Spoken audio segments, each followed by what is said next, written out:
Әйел тәрбиесі. Әйелдерге қатысты 28-ші хадис. Мағынасы Абу Саид әл-Худриден риуаят етілген хадисте әйелдер Хазіреті пайғамбарға: «Ей Аллахтың елшісі, сізді тыңдау үшін бізге еркектер мұрсат бермейді. Бізге де бір күн көңіл бөліңіз», деді. Хазіреті пайғамбар оларға арнайы бір күн белгіледі. Әйелдер белгілеген күні келді. Оларға уағыз жүргізді. Кейбір нәрселерді әмір етті.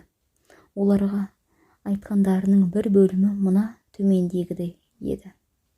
Кімде-кімнің өзінен бұрын 3 баласы шетінесе, оған балалары отқа түсірмейтін қалқан болады. Олардың ішінен бір әйел: «Екеу болса ше?» деді. «Екеу болса да солай», деді. Хадиске түсініктеме. Әйел кісі балалардың ең тамаша тәрбиешісі. Сондықтан балаларды жақсылап тәрбиелеу үшін әуелі әйел кісінің өзі тәрбиелі, көрегенді болуы тиіс. Бала тәрбиесінде әсіресе оның сәби кезіндегі шағы өте маңызды рөл ойнайды.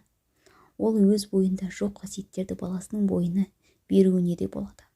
Өйткені өмірдегі қанша дана атақты адамдар сол аналардың қолында тәрбиеленді емес пе? Сондай-ақ батыр әрі ер жүрек жігіттерді де әйел адам тәрбиелеп өсірді.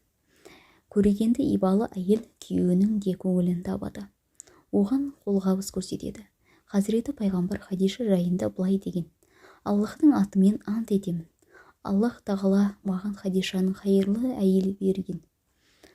Адамдар маған сенбеген, ол сенді. Барлық адам мені жалғаншы дегенде, ол мені растады. Адамдар маған қарсы шыққанда, ол мені жақтады. Маған жәрдемші болды». Әйелдерге оқу мен жазуды үйренуді бұйырған Хазіреті пайғамбар бір хадисінде қол астындағы күңді жақсылап тәрбиелеп, оны оқытқан адамға Аллах тағала 2 есе сауап береді деген. Білмейтінін үйренген әйелдер жайлы Айша анамыз: «Ансарлардың әйелдері қандай жақсы әйелдер, олар қанша қиналса да діндерді үйренді» деген.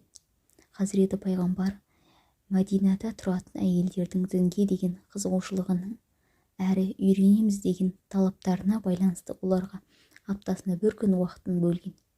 Қазіргі кезде ислам жамағатының қайта өркендеуіне мұсылман әйелдер өз үлесін қосып келеді. Бір күні Хазіреті Омар мінбеге шығып, мұсылмандарға үйленгенде махрды көп бермеу керектігін айтты. Мұны естіген әйелдердің бірі: «Ей Омар, сенің бұлай деуге ешқандай ақың жоқ», деп Құрандағы аяттарды оқып көзқарасын білдірді. Сонда Хазіреті Омар: «Субханаллах», әйел Омарды үнсіз қалдырды деп райынан қайтты.